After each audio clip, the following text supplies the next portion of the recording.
Good morning, respected teachers and all my dear friends. My name is Vaibhav.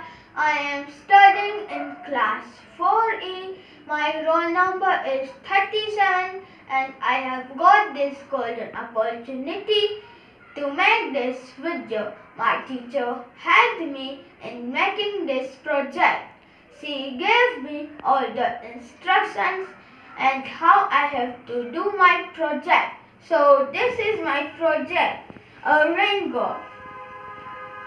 It is very useful to measure rainfall. To make it, I have cut one bottle into two halves. I have put his upper part upside down and stick a sellotape. And inside I have put some pebbles by which if here will be rainfall, then it will come from 0 to 10. And I have placed one measuring tape also. So this is my project. Thank you.